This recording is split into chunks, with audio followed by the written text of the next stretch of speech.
Assalamualaikum warahmatullahi wabarakatuh. Perkenalkan, nama saya Randi Albi Saputra. Di sini saya akan menjelaskan tentang sistem hukum di Indonesia. Pengertian hukum menurut para ahli. Immanuel Kant. Hukum adalah keseluruhan syarat-syarat dengan kehendak bebas dari orang satu dapat menyesuaikan diri dengan kehendak bebas dari orang lain menurut peraturan hukum tentang kemerdekaan.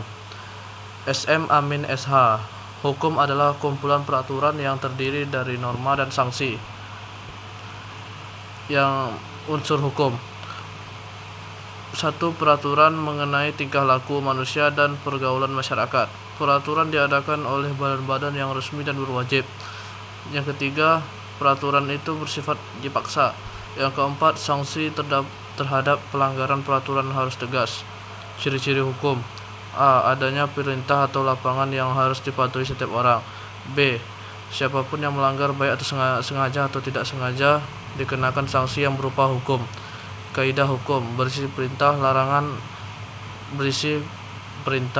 larangan, dan berkenan. Sifat hukum menurut wujudnya: 1. Objektif, yang artinya golongan tertentu. Yang kedua, subjektif, yang artinya golongan semua orang. Menurut pribadi yang diaturnya: hukum satu golongan, hukum semua golongan, dan hukum antar golongan. Menurut sumbernya: A. Sumber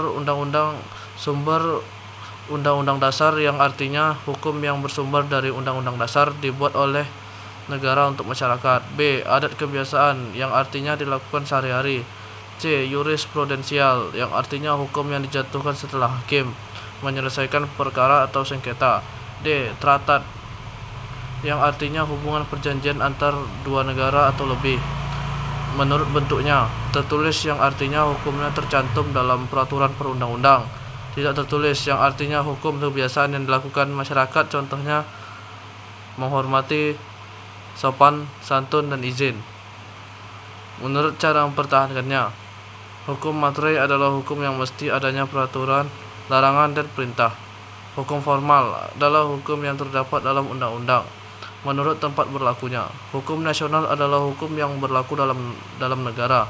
Hukum internasional adalah hukum yang berlaku ketika ada perjanjian. Hukum asing adalah hukum yang berlaku di negara asing. Hukum gereja adalah hukum norma-norma yang berlaku untuk anggota dan berlaku di gereja. Menurut waktu berlakunya: ius constitutum, yang artinya hukum sekarang atau positif. Ius constituendum, yang artinya untuk yang akan datang atau negatif. Universal atau alam, yang artinya kebiasaan berlaku.